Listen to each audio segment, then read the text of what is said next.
So for our opening statement, we'll start with Kimberly Blasiak. I had a feeling you were going to start with me. Okay. My name is Kim Blasiak. I am currently a board member. I have 4 children within the school district, 2 at the high school, 1 at the middle school, 1 at the elementary school. I have been extremely active and engaged within our schools, our community, and our district.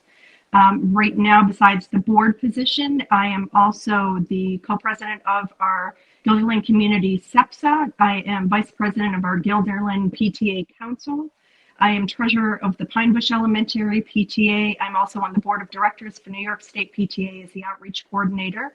And as New York State, I also represent New York State on the ECB, which is the Educational Conference Board for New York State. I'm also the president of the board of directors for KKC Cares, which is a nonprofit organization that helps families and walks them through the process when a child is sexually assaulted, just helps them walk through the court process. The reason that I want to maintain my seat is because I have always been active and passionate about this district. I want to make sure that all of our children feel safe in the buildings and they are secure and they feel comfortable within the classrooms. They have the supports they need. I want to be a voice. I am a staunch advocate. I have been so ever since we have moved here in 2015. I also research. I go into things with all of the facts, and I want to be part of the process. I've always been part of the process when I do things and go within the district. So if I'm questioning something, it's because I've asked the questions, I've had the facts and figures, and I am a believer that it needs to be a partnership. And I believe, and it's probably from my PTA days, that we need to be there for every child, no matter what. And it takes the community. We're back to the village helps raise the children. So that's why. Thank you. Thank you. And next up is Nicole Coonrat. Hello. Thank you for having us tonight. This is a great opportunity for people to get to know us, because I know there has been a lot of questions about who we are and what we stand for, what we look to do for the board. I've been a member of the Guilderland School District area for more than 10 years. I have 2 daughters. One is in 7th grade at the middle school and one is 3rd grade in the elementary school. I've always been very invested in their education. I think it's really, really important for parents to be a part of children's education. I feel that they're more successful when they know that their parents or the people in their life that they're invested in their education. I try to make myself as much a part of the community as I can, specifically in Altamont, where we live and where my little one goes to elementary school. I try to do as much PTA events as I can. Mainly it has been with Pine Bush. We were in Pine Bush for the first 3 years, and now we're in Altamont. But any of the apple runs or the jelly bean field days, the Stronger Than Tacoma, with Jen and Mir, we try to attend all those events. The senior nights with soccer specifically, because my older daughter is big into soccer. So we try to attend anything like that. The plays, specifically with Altamont has been my only experience with a fifth grade play that they put on. And yeah, I just, same as Kim was saying, I'm a parent and I want to be a part of the education process. I've always had a lot of interest in it. And I want to be a part of it. And that's it. Thank you. Thank you, Nicole. And next we have Jennifer Romano.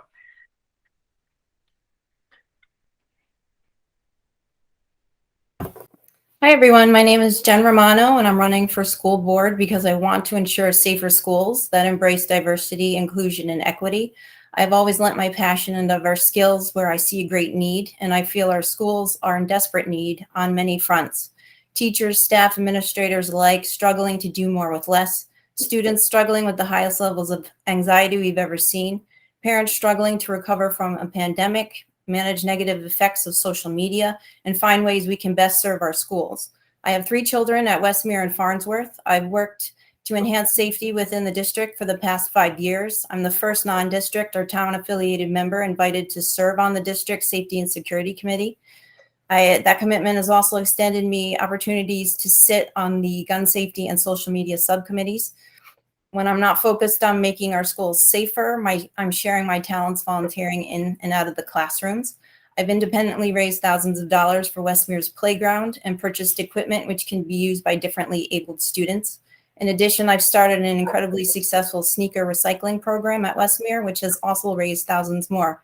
Professionally, I was born and educated in the Capital District. I have a marketing and management degree from Siena College and an MBA with a concentration in human resources and information systems from UAlbany.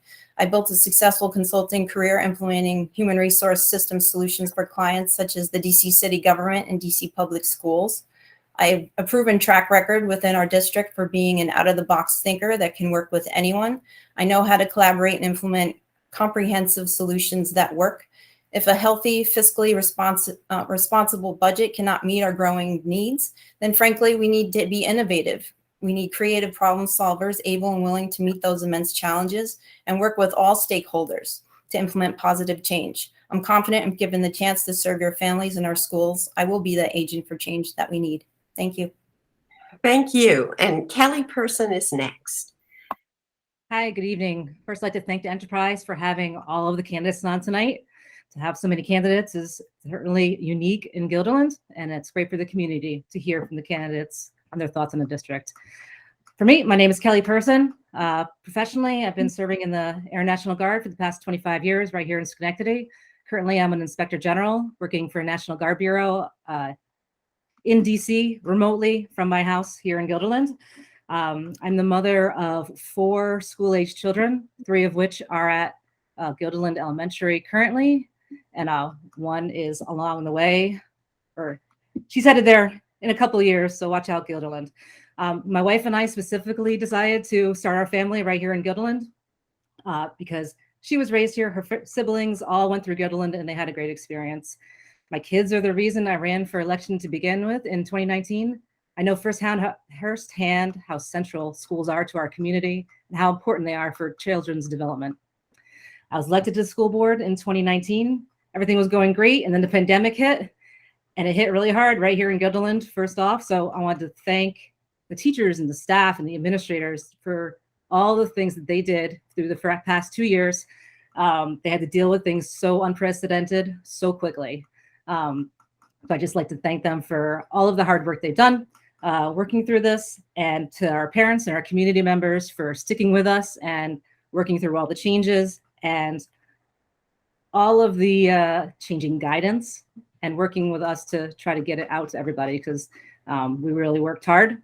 And I want to continue making sure our schools are safe for our students moving forward into the next school district, school year. Keeping kids in school is #1 paramount for me. I have 10 seconds left, so I'd like to thank you all for having us on, and excited to hear everybody's perspective. Thank you. Thank you. And now I hope Mark Reamer has been able to join us. Are you there, Mark? I guess I will have to catch up with him later. He accepted the invitation. Oh, Can you hear me now? Yes. Okay. Good. So glad. Thank you. Okay, my microphone was turned off and I was trying to turn it on and my pointer. Anyway, my name's Mark Reamer. I live up in Knox currently on Old Stage Road. I'm a lifelong resident of the district. I grew up in McCannville through high school, graduated from Guilderland, as my wife did. We moved to Slingerlands when we got married, and we lived there for about 13 years. And then we wanted to move out to the country, but we wanted to stay in the district. And so we found this nice little spot that achieved both goals. I'm married to a woman named Wendy. She's a registered nurse at Albany Med. She works in peds recovery for more than 40 years. I started out as a janitor in a restaurant chain and became an executive manager of food cost, in charge of the food cost for 38 stores in the district, probably at that time in the 80s, $50 million worth of business. I left from there due to a corporate takeover. I started my own small business that I've had for 35 years. I'm in the process of retiring from there. COVID has pretty much destroyed it. And my specialty is cost control. My business, Restaurant Systems, dealt with beer and liquor cost control for restaurants and bars. I, at one time, had about 150 accounts in the whole Northeast region. I have 2 grown children, 4 grandchildren. My children both graduated from Guilderland. My daughter was very involved in music with the chamber choir and the melodies, and I think it's very fitting that Regine is now running the choral group at Melodies. I myself sang in the All Saints Choir of Men and Boys, which is the oldest choir to be in existence in this country. It was quite a rich experience. I'm an avid hockey fan. I coached for 9 years. I was a referee for USA Hockey with my son after he stopped playing hockey. I'm very interested in sports, music, sailing, and the outdoors. My goals would be to bring some balance to the board. I'm just a regular guy. I'm not highly educated. I didn't have an opportunity to go. I took a lot of college courses to learn what I needed technically to do my business, but I didn't receive an advanced degree. I believe we need to represent the parents and also to let them know what is going on in our schools. I am for fiscal responsibility. I think we need to improve our academic rank. I am told we used to be in the top 3 or 4. We're going to have to hear more about that later. It addresses one of the questions specifically, and I'm trying to keep everybody's time just Okay. So Am I out of time? And next we're going to hear from William Carney. Good evening, everyone. My name is William Carney. I'm a father of 2 boys in the Pine Bush Elementary School, and my wife is a teacher's assistant in Farnsworth Middle School. I decided to run for the school board just to throw a little different perspective on the people that usually run. I'm a certified public accountant with an MBA from private Catholic college down in Rockland County, Dominican College of Blauvelt. And then I have my a degree in accounting from Mount St. Mary College in Newburgh, New York. I really feel that a fiscal mind is a good thing to have on any board, that looking at things for the numbers are always important. And then also I've been seeing a lot of different issues and different opinions throughout the last 2 years because of COVID. And I want to say that the school board has done very good with the meetings, but it did force me to go and throw my hat in the ring. And I think if I did get elected and I had to work with 3 other people from the other slates, that I would work very well with all of you, listen to everyone's opinions, and give a different view than everyone's used to. I think there's a lot of groupthink in a lot of opinions, both at the board and in the audience. And I think the answers are somewhere in the middle on every topic. I do feel that some of the questions that I've been asked over the last 2 weeks, they wouldn't have been asked 3 years ago. I think if we took any type of question that was asked to me 3 years ago, those questions wouldn't be answered. So always the education and the well-being of our children has to be the ultimate for every single thing that we decide. And I feel that any ancillary items are just that, and we should always look at the children first and their education. Thank you. Thank you. And now we'll move on to Gloria Toll-Hilt.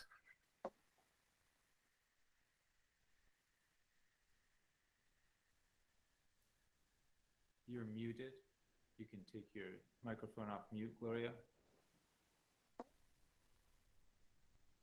I always do that. Sorry. Thank you, Melissa, for having us, and hello to my fellow board members.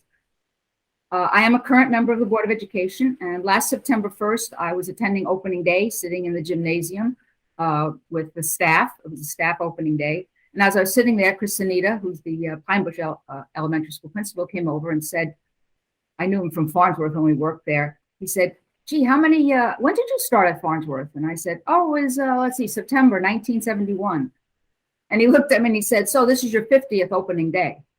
And I just looked at him and my mouth dropped. And I thought to myself, not being a good math person, quickly, yeah, you're right, it is 50.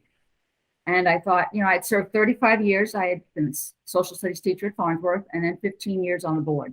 So some of you might be wondering, why run again? After all, 50 is a nice round number, and I was thinking the same thing. I thought and reflected on this over the many months. And as usually happens for me, my answer comes through my reading. And it was from a quote. It was a quote from Martin Luther King Jr. It said, "Our lives begin to end the day we become silent on the things that matter." And for me, school board matters. School boards matter. I'm very much committed to this district. My husband and I both worked at the middle school for many years and retired after wonderful careers. Our 2 children were raised here in Guilderland and completed their elementary and secondary education here. Both have gone on to university and now have wonderful jobs, one in education and the other in the technology field. Bob and I were always encouraged to grow professionally by the Guilderland School District. And because we also lived in the community, we have very deep roots. We've spent a lot of time making very, very good friendships here in Guilderland. The mission of the district has always been to provide every child with an education that will help them reach their fullest potential. I've been there that many years, and that's always been the focus. An education that stresses, yes, academics, yes, the arts, yes, physical education, yes, technical, career skills, a focus on the whole child. And that's what I've been committed to since I've been on the board, since I've been a teacher here in the district.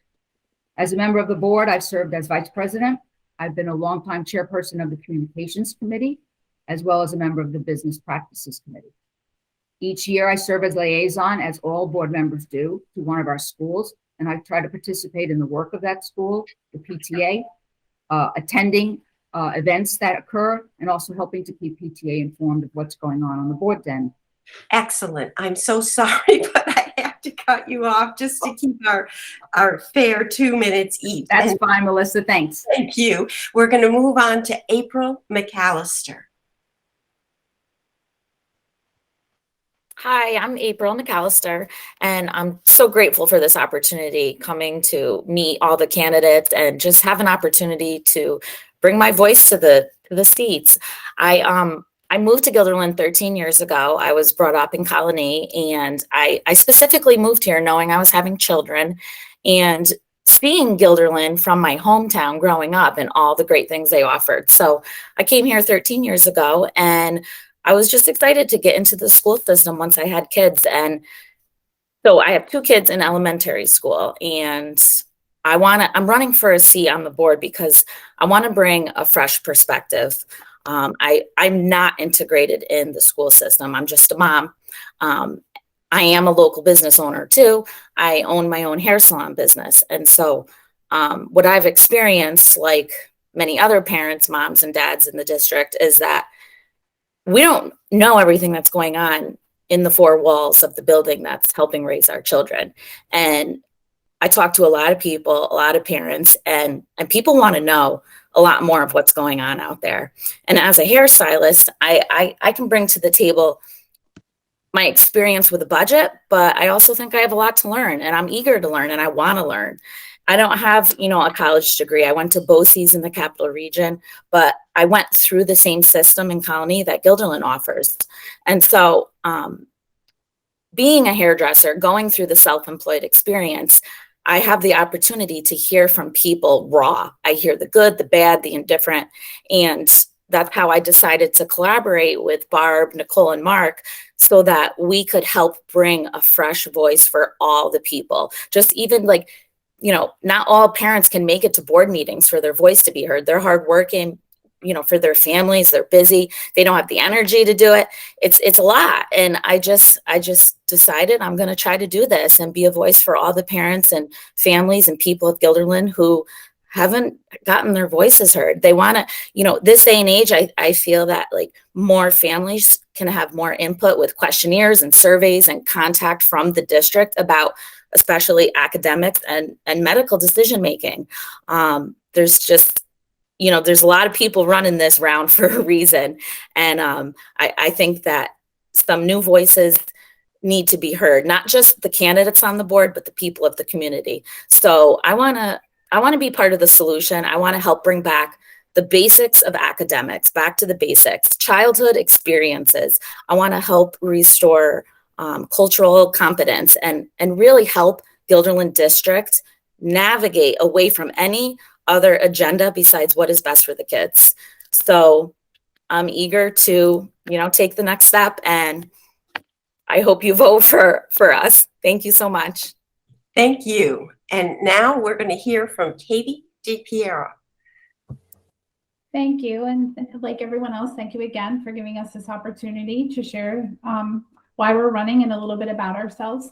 I am a special education teacher for Capital Region BOCES, but I've been very fortunate to be teaching special education at Pine Bush Elementary. I've been there for a long time, and prior to that I was teaching at Linwood Elementary. So I've had the opportunity to be teaching in Guilderland schools alongside district teachers, administrators, and to become firsthand familiar with the programs and services within the district. So that has been a positive opportunity for me, especially because I have two children that go through the Guilderland School District. My son is at the high school. My daughter is now at the middle school. And so I was very lucky to be within their schools as a BOCES teacher. I have, as a teacher, I served on Pine Bush Safety Committee. I also have been on the building cabinet. So it's given me an opportunity to work again collaboratively with the teachers and administrators and parents, and to have an opportunity to hear what's happening in our schools and to participate and help with that family engagement. I am an active member of the PTA. I served 2 terms as vice president of the Pine Bush PTA, and I'm currently secretary for the PTA at the high school. So this has given me an opportunity to help be involved in the schools throughout the district. And I also am involved with NICET. I am the newly elected president for Capital Region BOCES Faculty Association. So this has provided me with an opportunity to advocate for schools at the state level. And thank you again. I see that my time is up, and I know we'll have more opportunity to talk about. Thank you for observing that time. And finally, we're going to hear an opening statement from Barbara Fratterigo.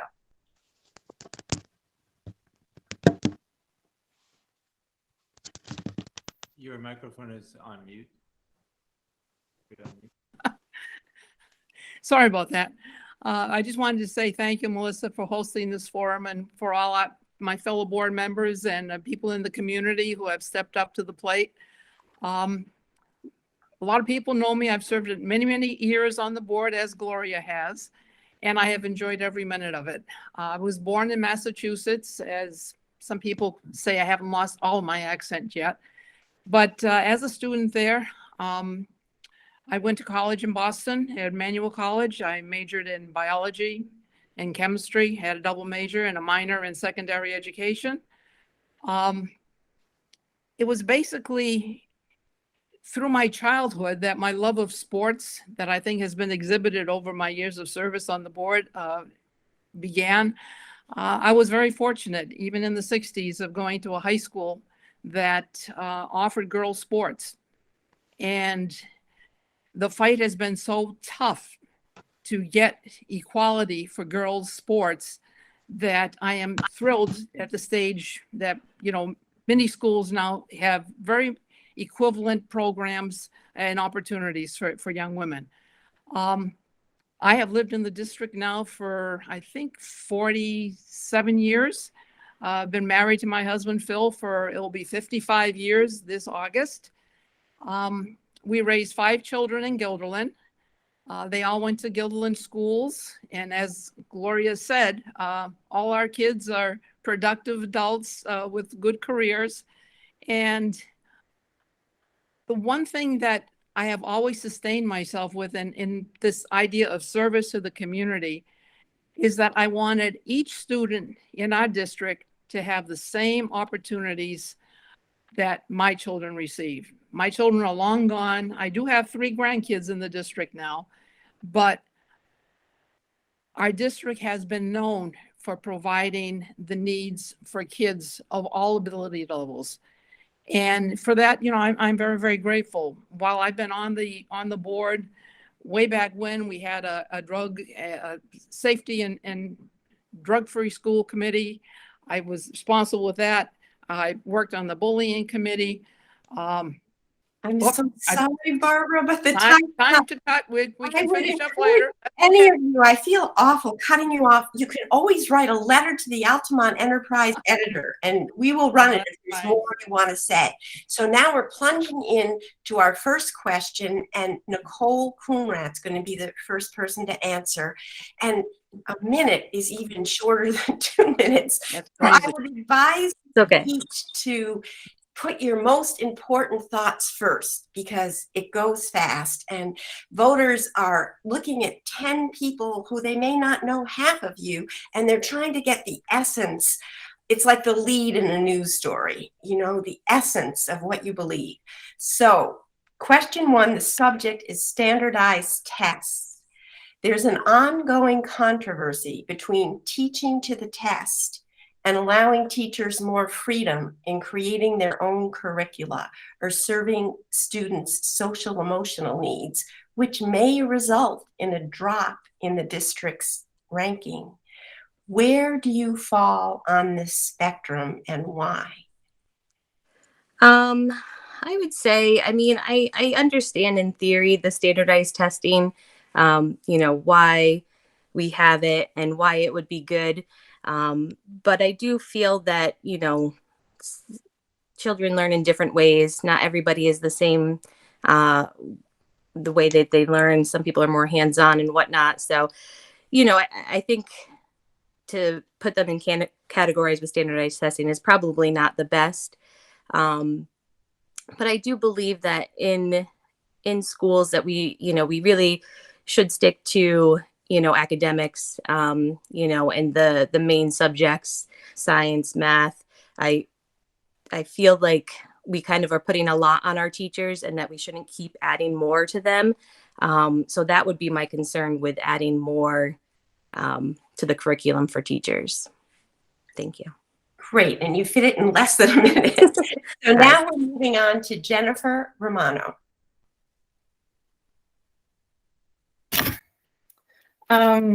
Yes, I would have to say, as a student myself, I didn't really realize that I was intelligent until I had a few teachers, I would say sophomore, junior in high school, really invest in me. I was not a very good standardized test taker. I did horribly on the SAT test, but I was able to go to Siena College, graduate in 3 years, 1 year early, continue on with the MBA degree, and have a successful career. I have faith in our educators. I believe that they know what's best and that they can, if they can be more creative, then they enjoy their jobs more. And I feel as though sometimes we are losing teachers in the career field because they don't have that autonomy to make decisions. So I agree. I see both sides, but I think they're not necessarily needed. Okay, very good. And now we're going to hear from Kelly Person. Hi, good evening. Standardized tests. Unfortunately, we seem to base everything on testing, and I don't necessarily agree with it. However, it is the way it is currently. I don't believe standardized tests are necessarily equitable for all students. I think we need to teach to the whole child, as Gloria was speaking to. I think we need to create responsible citizens, and I think that's part of what should be involved in education of our children. We want them to be lifelong learners. We want them to love education, and we don't want to test them to teach to the tests. However, it seems to be, unfortunately, a lot of things are connected to tests, so it seems to happen a lot. I see it all the time with my kids. I see their homework, and it's practice for the test for a certain part of the year. So I don't like it. It seems to be how it is. I think we need to focus on a balance of testing to the tests, which are important, and teaching the whole child to create responsible human beings once they get out of school. Great. You. So now we're going to hear from Mark Reamer. Hi. I think that in this world, there are two types of students, those who are really good at testing and those who are not. And whether you test well or not doesn't really measure your intelligence. And so I would lean either towards away from standardized testing or maybe some kind of a hybrid, because the subject matter needs to get covered. And when you get ready to go to college, you need to know the correct information in order to succeed there. I think that this district should be able to come up with a curriculum that prepares the students, but doesn't just compare them according to their ability to test. All right. And now we will hear from William Carney. I actually believe in standardized testing. I am for them. When I moved to this school district 7 years ago, I looked on all the school reports online and I saw how Guilderland was graded. I purposely chose to pay higher taxes in this school district to have my kids go to a school that emphasizes good grades and high education and graduation rates. So standardized testing is exactly that, a standard. Now, I do think that we could use resources to help other kids that are not as good on standardized testing and give them more options to do. There's BOCES options. There's other options that they could do with special education outside of the normal. I do think we need to invest in kids that are not very well at standardized testing, but I do think they should not go away and we should emphasize them. Thank you. Very good. And now, Gloria Hill. Remember the microphone this time. Standardized testing, as a few of you have said, are a part of our lives. However, they're only a piece. They're only one piece of a person's personality, intelligence, whatever it's measuring. The problem is some people want to use just a score to make huge decisions about people's lives or judge them or rate them in some way. And that I find atrocious. I think what we have to do is look at people as a whole, as Kelly pointed out, and as I said before. People are made up much more than the skills that can be measured on a standardized test. And I think more and more universities and higher education is looking at kids differently. They're not just looking at scores on a page. They're looking at portfolios that kids have put together, the experiences they've had, the work, the volunteer work that they've done. So they're looking at a whole child and not just a score on a piece of paper. Very good. And April McAllister is going to answer the question next. Hi.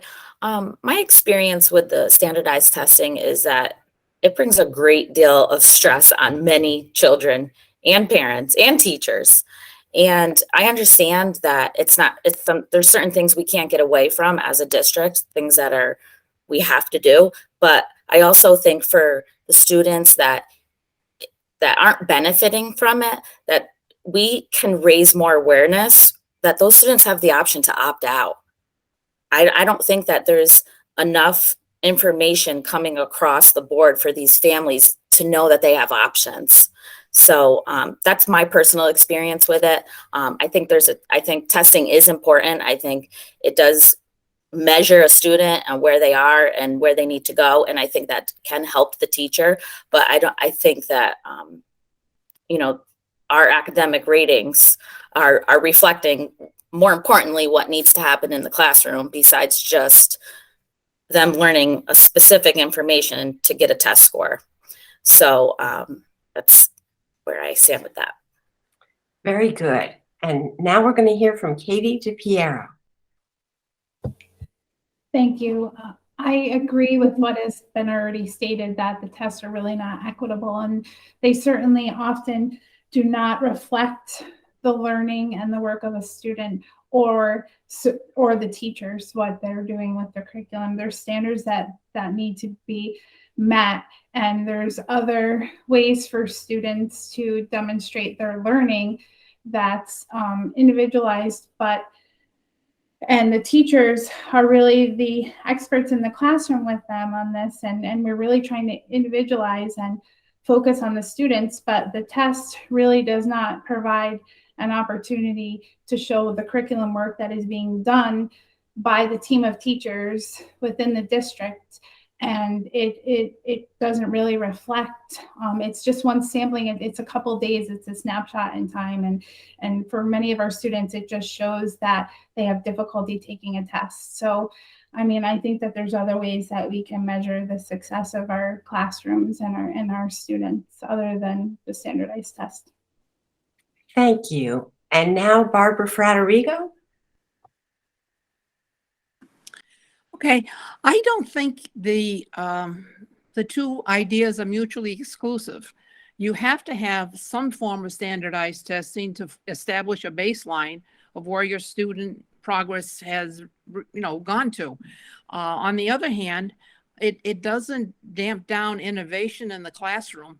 Some of the best standardized testers have very innovative teachers, and then they do well. I agree with, I forget who it was that said that, kids learn in different ways, but you still have to establish the baseline. And then you have to help each of those children to reach their maximum potential in whatever learning style they're most comfortable with. And I think what our teachers have been able to do is to sort of merge their great innovation talents with the testing, because as I said, you have to establish a baseline for the student. You can't just eliminate it. Everything in life centers around testing, whether you go for your driver's license or whether you apply for a federal job. There's going to be testing, so we can't just ignore it. Okay, and finally, we will hear from Kim Blasek on that question. Okay, thank you. First of all, I have never really been a fan of standardized tests, and I have to say ahead of time, when I look at standardized tests, I look from grades 3 to 8 as the actual standardized tests, which are coming from NYSED. And then from 9th to 12th are usually the regions. And then if you're not taking a regents, you usually have a benchmark that's done within the classroom. So I just wanted to kind of specify that, because these are set curriculum that are not formed from the district. These are mandated from NYSED and the Board of Regents. That said, during COVID, I was very excited when they did forego the regents, because like a lot of people have said before me, testing, people are not really looking at testing as much anymore. They're looking at the full, all well-rounded child. And with our teachers and the curriculum that they're given, they're doing an amazing job of, first of all, forming relationships with these students to get to know them, to form that baseline, and then find out which type of learner each student is and really do well. Especially during COVID, I was able with 4 students to hear teachers interact with their classrooms, and they're doing amazing things. Well, thank you. Each of you stayed in the 1-minute limit. That was great. Now we're moving on to the second question, and Jennifer Romano will be up first. The topic is diversity, equity, and inclusion. The district created a new post this year for a DEI director, and also has a DEI committee addressing issues revolving around race, religion, sexual orientation, ethnicity, and more. Is this a good use of district energies and resources? Why or why not? Yes, I believe it is a good use of our resources. When we encourage people at school to feel safe within their own skin, for whatever the reason, we make our schools safer for everybody. Supporting clubs like GSA, GLSEN, offering professional development opportunities to open hearts and grow minds is critical. We only have a few ways to gain sensitivities towards each other: our language, reading books, education being the big ones. And respecting each other with empathy and compassion is a strength. It's not a weakness. I personally have submitted my application to join that committee, and I hope to continue the work next year, perhaps, on that issue. But when we confuse sexuality with gender identification and expression, when we misuse things like I identify, it's dangerous. These youth are at higher risk of bullying, family rejection, homelessness, self-harm, suicide, anxiety, and violence. we have to have these things in place. Thank you. So now we'll hear from Kelly Person on that question. Hi, thank you.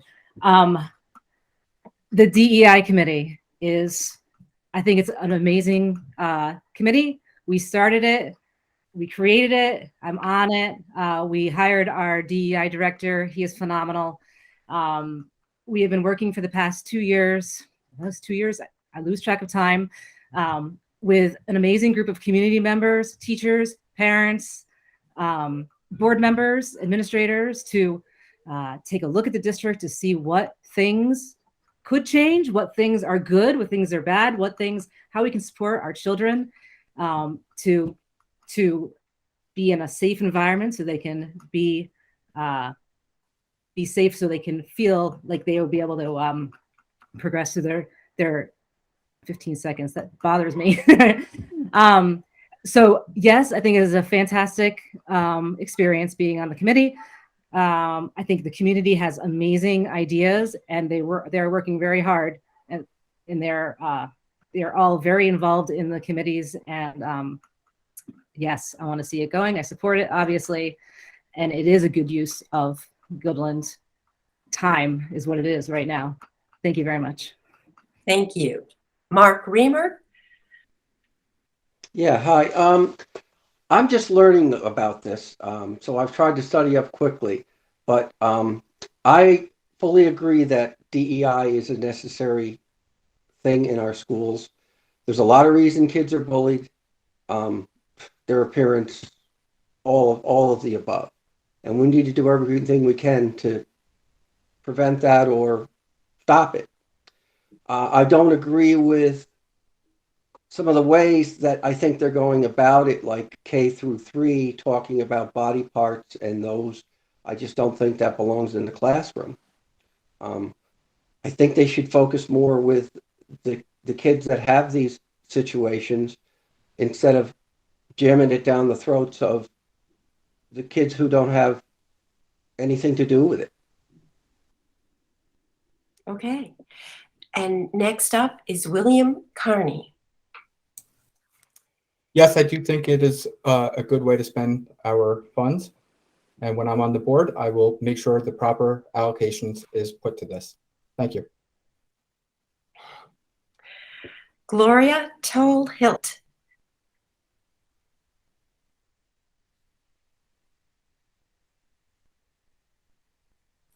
Your microphone.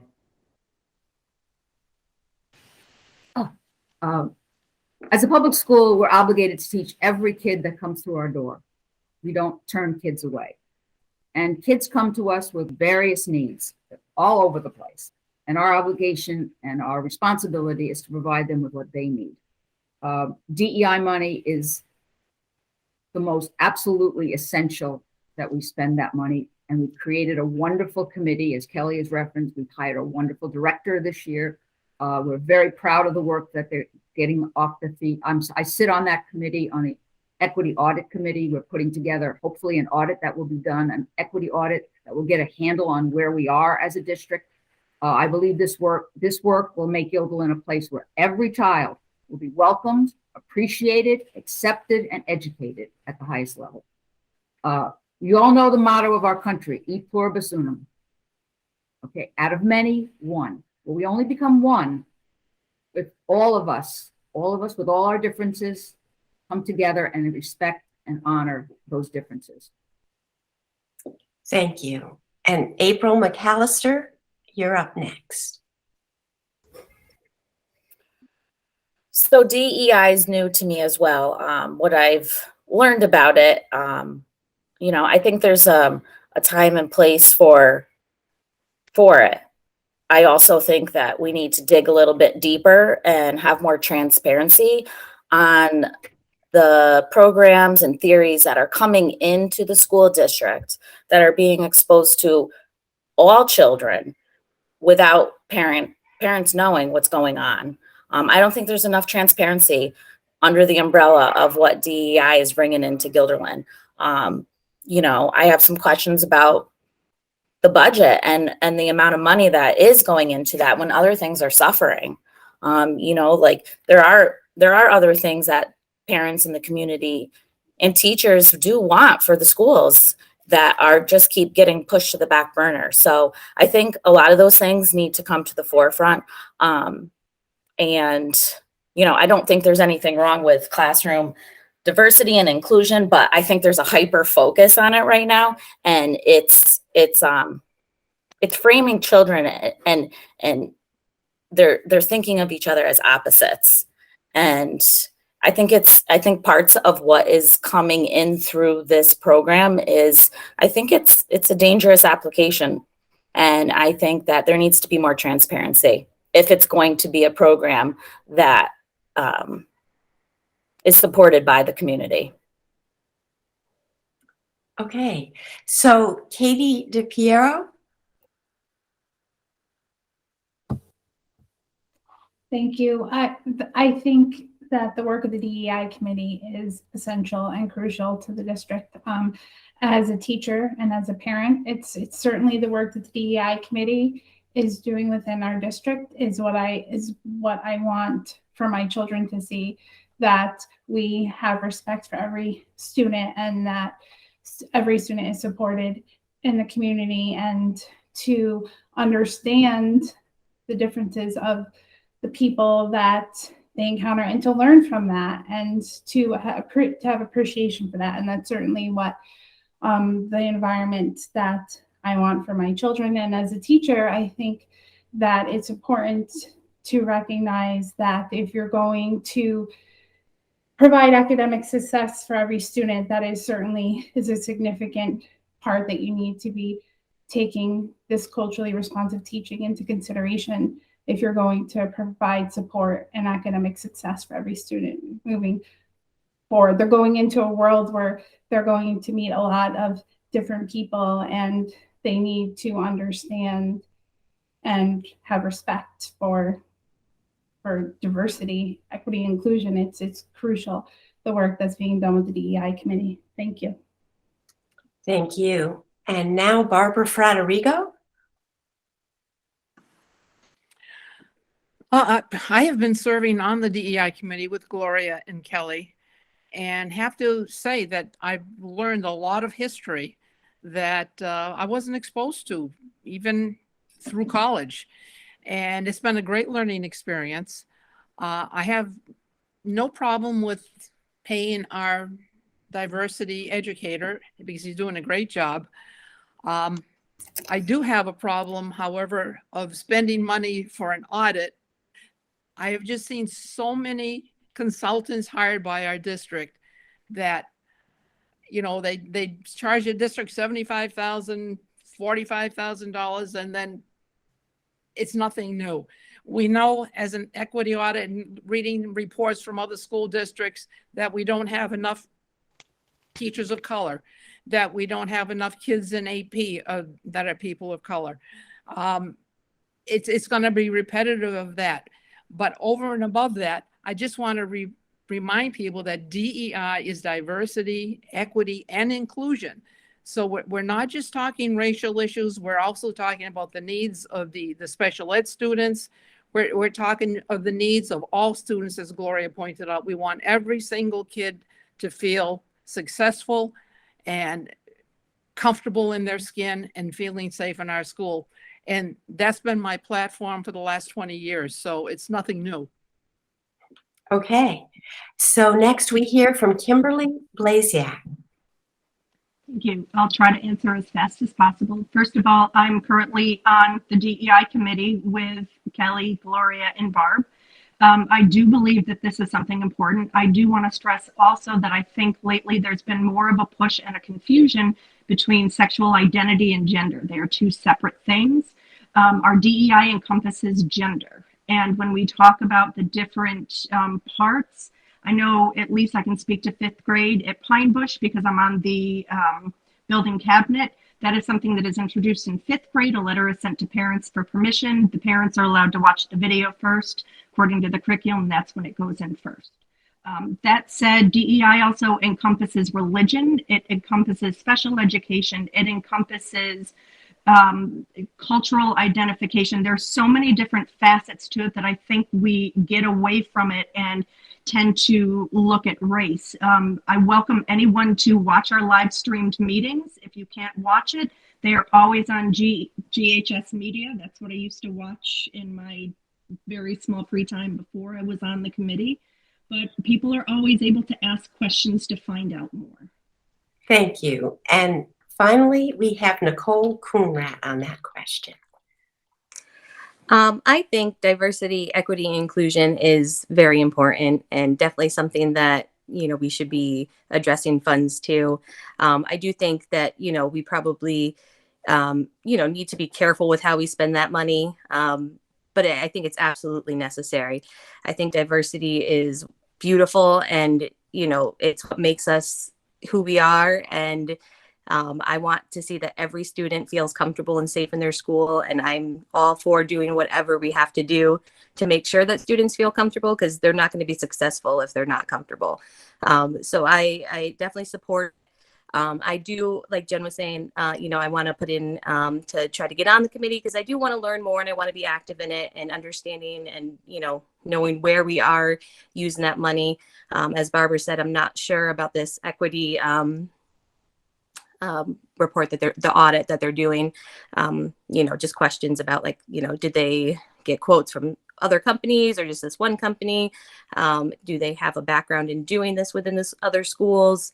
This audit that they're doing, is it, has it been done in other schools by this company? Just basic questions like that would be my concern. Great. And now we're moving on to the third and final question.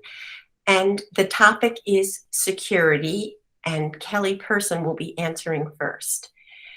If you had to make a choice between either spending more money on physical safety measures in the schools, like cameras, door locks, and bulletproof glass, or hiring more counselors, social workers, and psychologists, which would you choose and why? And this, the easy answer is to say, oh, we need a balance, but I'm trying to get you to choose one or the other. You're on the school board, it's a budget crunch.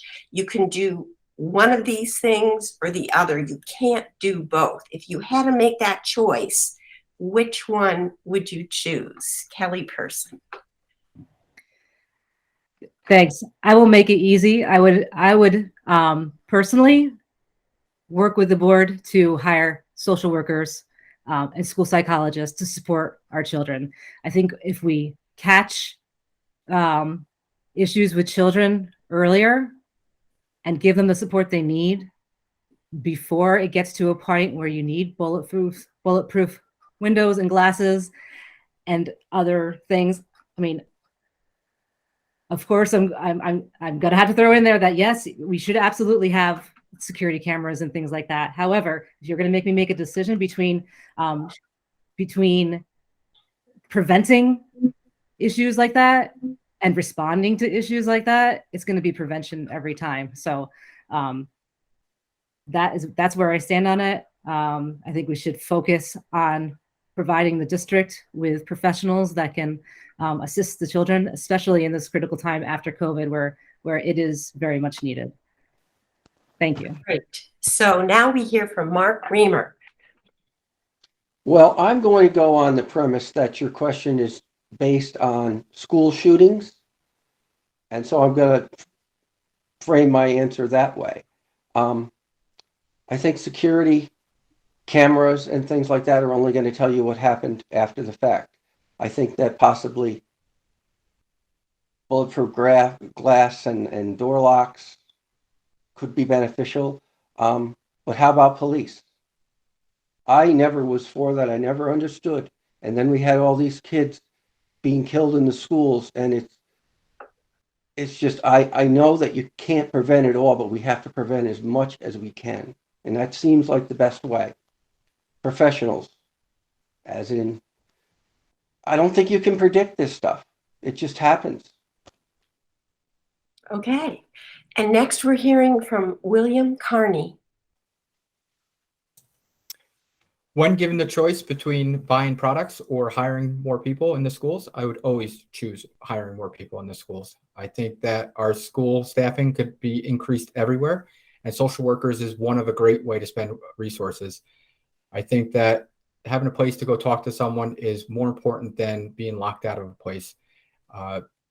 Always choose hiring people over spending money on items at the school. Thank you. Thank you. Gloria Toll-Hilt?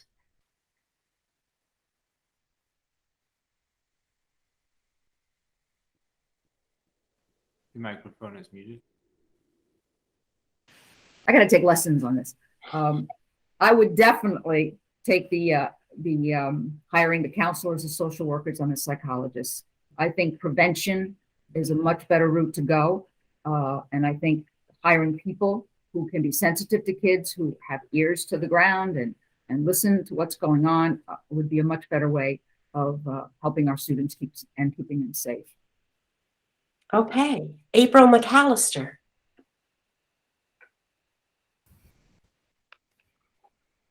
I would also choose to put the money towards staffing professionals that can help the children. I've seen a need for this for several years now, and after the pandemic, even more. I see the kids who aren't even affected by the pandemic, but prior to that, we need more social workers. We need more staff that can help these kids when the teachers can't, because the teachers, they just can't do it all. And I would also like to see some of that used with resource officers. I think there's something to be said for having that kind of authority on the ground, especially in the high schools, not just for the authority for children to be good, but also to encourage good.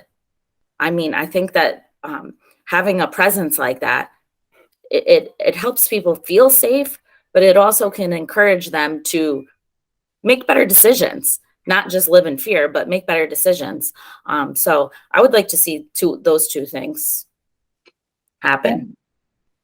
And now we're going to hear from Katie DePiero. I would agree that it would be staff resources. We see that we definitely need more social workers in school and more support for our students and prevention, and to help the students are struggling, and whether it's, if it's to the intensity that we're discussing, or whether it's just coming back from the pandemic and being away from the social environment of school and learning to reintegrate into that. We definitely see the need with our students for more social work support and counseling. And certainly there's been value in the school resource officer that we have in school safety. They've definitely played a part, but over the use of additional equipment and changes to the environment, we need to have more staff available for students to access. Thank you. And now we'll hear from Barbara Fratterigo. That's a very easy answer. Obviously, staff people. The structures are there. People can circumvent them no matter how good the salesman tells you that the bulletproof glass is or the locks are. We have seen such a need in the school district, even before COVID hit, of children's anxiety levels, things that didn't exist 20 years ago, cyberbullying, bullying of all kinds. We have taken some steps in the district trying to start with the younger kids with a positivity project, building traits or sharing traits with them that would make them better citizens. But again, that's going to take a few years to catch up and move on into the middle school. But the teachers can't do it all. They need the help of the social workers. They need the help of school psychologists. And I would definitely put my money there versus bricks and mortar. Okay, and now we'll hear from Kimberly Blasiak. Hi, this is somewhat of a difficult question. I would have to say hiring more support within our classes. I sat on the facilities committee for the capital project a few years back, where we discussed when we actually added some of the bulletproof glass and the locks and the cameras. So I'd rather focus on what we need in the now. And right now our counseling is at a ratio of 1 to 266, the counselors to the students. They are flailing right now, especially after COVID. We needed it before. But our guidance counselors are asking to not only do their regular job, but also help with counseling. We have psychologists in the district where I don't think parents fully realize there's a difference between general education psychologists and special education psychologists. We need more in the building for our students. Our teachers need help with it. Our social workers, our counselors, our psychologists, we need more people in the building to actually get to the root of the issues. I ideally would love to see a behavioral therapist brought into the district. And yes, I am definitely for having a school resource officer. I think that is something that we need to do as a district, maybe have a task force to really figure out where we can focus it and do what we need to do. Sorry, Melissa. Okay, and now we'll hear from Nicole Coonrat. I agree with what everybody said. Definitely more staff. Obviously things like locks and bulletproof windows are fantastic, but I feel like right now the need in the school is more staff. In general, teachers are overwhelmed. The students can tell, you know what I mean? And especially after COVID, mental health should really be a focus that we have in the schools, and without additional staff, I don't think we could really reach that goal. Thank you. And finally, Jennifer Romano has the last word, and it's her slogan in running. So, Yeah, school shootings are extraordinarily rare, but in 80% of them, there are warning signs. So if 4 out of 5 shootings can potentially be prevented by knowing the warning signs, then I think it's critical for us to be teaching them. So I would advocate for adding more mental health professionals to prevent tragedies before they occur. I've also advocated to take a look at some of the Sandy Hook Promise programs. They offer wonderful no-cost programs that teach the warning signs of someone in crisis that may want to harm themselves or others. They also find you funding so that you can have an anonymous reporting system within your school district, which I think children don't always tell adults, a trusted adult, what's happening amongst their friends. But, to have a system where they can anonymously report things would be essential. We need more one-on-one connections, because kids that are disconnected get to a dark place very quickly. So I think I'm out of time. good. So now we're going to move to the closing statements, and you've all been so good about sticking to 1 minute. These are just 1 minute, and you have a chance, if you want, just to recap who you are, or if you want to use it, some of it to rebut what you've heard some of your competitors saying. However you want to use your 1 minute. We'll start with Mark Reamer. Okay, what I've learned tonight is, despite we have some differences, we have a lot more common ground between us than anything. I have to actually say that after listening to some of they're changing my positions on things, and that's what should happen. Collectively, we discuss things, and somebody makes a good point, and somebody else makes another good point, and we move ahead because of that. Okay. That's what I would try to bring to the board. All right. And now we'll hear from William Carney. Thank you again for hosting this. We really appreciate it. I definitely look at this panel and I see 9 other people that are dedicated to raising our kids and educating them in the safest, most inclusive, equity way possible. And I appreciate all of you, and whoever wins, thank you for your efforts. If I am elected, I would have a different view than most. I would be more of a numbers guy. That's who I am. I look at numbers more than anything. I would look at spending the tax dollars the right way, allocating the money to the right resources, and trying not to leave anything out. But prioritizing our kids' education is number one, in my opinion. And I think that having someone with a fiscal mind, with their voice on the board, would be beneficial to all the Guilderland School District. Thank you. Thank you. And now we'll hear from Gloria Toll-Hilt. I do want to say, I first off, that I'd like to thank everyone here. I have really enjoyed listening to it, and it's amazing. I agree with Mark. We have so much more in common than separates us. So the community here is very, very fortunate to have so many wonderful candidates this year, which is amazing. I, like you, probably many of you, moved to Guilderland because of the schools. I wanted my kids to have the advantages which the Guilderland schools could provide. We raised our children here. I taught at middle school for those years, and I've served on the board for 15 years. I am committed to this district, as I'm sure every one of you will be as well. My experiences are varied, they're broad, some of them are lengthy, but they have one thing in common. I try to seek to do what I can to help our kids in Guilderland. I will once again be asking voters to support me, but more importantly, I want to ask everyone to vote, because that's our most important right, and we have to protect it. Thank you. And April McAllister was up next, but she texted that her children needed her. So she's going to email in a closing statement that I will read before we post this. So we're moving on to Katie DiPiero.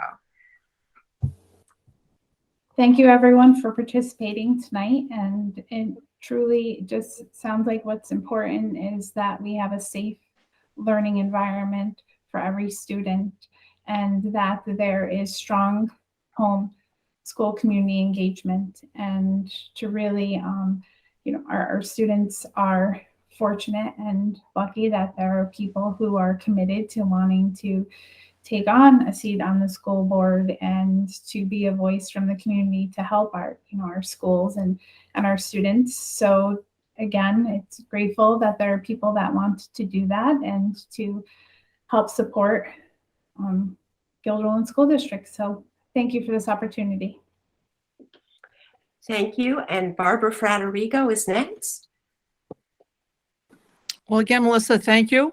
I do want to say that I am really delighted to be running with the team that I'm running with. But as Mark said, all the people that are on the screen today are good people, all interested in the school district. And I've known some of the other ones, but got to meet William and Jen a little bit tonight. But again, as you go to the polls, and please go to the polls, as Gloria said, we need you to go out and vote. Learn more about us. Learn our positions. Some of the she could only ask 3 questions today, but I'm sure there's thousands of questions on your mind. I would love to have your support.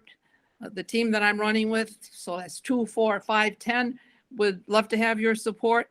But the school district will be in good hands with whoever you folks choose to elect. But thank you so much for the opportunity to have served you for a good many years. Thank you. Thanks. And now Kimberly Blasiak. Yes. First of all, thank you to everyone here. I mean, everyone is here because we genuinely care about our students, and we're all passionate about the same thing. I can say I love being on the board. I love being on the board because I mean, I would drive them crazy anyways, because I was always there anyways, and I would always write letters and watch on, like, I'd drive my family crazy because I'd be cooking dinner and pausing the meeting and then going back to the meeting. And I just love this community. I love being a voice within this community. I love being an advocate. I've kind of pulled my PTA mentality of every child, one voice, and I really stand by that. Also, going in with my PTA, I feel like we do have a fiduciary responsibility to our shareholders, which would be our taxpayers, also to our students as well. I'm very happy to be on. I hope when people go to the polls, they do their research. Just know that I'll leave you with, be curious, not judgmental. Always ask questions. The information is out there. You need to actually pay attention and ask and look. Thank you. Good. And now we have Nicole Kroonrat. Thank you again for having us. I really enjoyed this time. I honestly wish we could kind of almost keep going because I feel like there are still lots of things that people want to know about us. And I feel like I could do this kind of all night, which is, why I want to be on the board. I want to help. I want to be part of the solution. I want to, try to help bring compromise when compromise is needed. I feel like I can do that well. I'm a person who can easily see things from different perspectives, and I can kind of keep a very calm presence about me. And I do think, there's some room for people that can do that on the board, that can bring compromise. But again, I've really enjoyed listening to everybody. And I really think at the end of the day, we're all here for the same reason. We all really care about this community. We care about the kids. And, I'm thankful for this opportunity. Thank you. Thank you. And Jennifer Romano, you're up next. I'm running on my own unique vision, untethered to any other candidate, but I don't feel alone. I feel like I'm running with every employee, student, resident, parent in my mind and on my mind and in my heart. But it is time for us to heal as a school community and respect one another because our children are watching. And if elected, I pledge to bring an empathy and compassion aimed at diffusing tensions, not fueling them. It is also a time to leverage our human capital. There's a wealth of good ideas, talents, generosity in our district. From sports to music and arts, I've seen how supportive businesses and residents can be. If elected, I will work to maximize the ways our greater community can help our schools. If we can identify and effectively communicate how people can help, I believe we have the potential to increase community involvement, fundraising achievements, employee retention, and truly begin to heal. So I thank you, and I hope you get out and vote on May 17th. You can't lose. Thank you. And the last word goes to Kelly Person.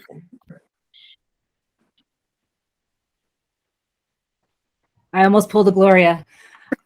Look, it's great. It's great here. Thank you so much for having us on tonight. Guilderland is a great district. We have been, we are now, and I'd like to continue the great work that we've been doing into the future. Let's face it, schools is where our kids spend the majority of their time. I'm lucky if I get a half hour to talk to them in the evening after school, play, work, dinner, whatever. I want that environment to be safe, a safe place for them to learn. I want it to be a place that creates a child that is ready to move into the future. I want their I'm losing my train of thought. I'm going to leave it at that before I start rambling on and on. I'd like to thank you. I'd like to ask for your vote. I think we have a great slate of candidates that are like-minded, have been working very hard. We're dedicated, we're experienced, we're involved. I think you can't go wrong with that. So I'm going to thank you, everybody, for coming out tonight. And thank you, Melissa, for having us. Well, I thank all of you for an incredibly civilized forum. And I would encourage anyone that wants to extend this discussion in writing to write a letter to the Altamont Enterprise. And most importantly, I would encourage anyone listening to vote on May 17th. Thank you all.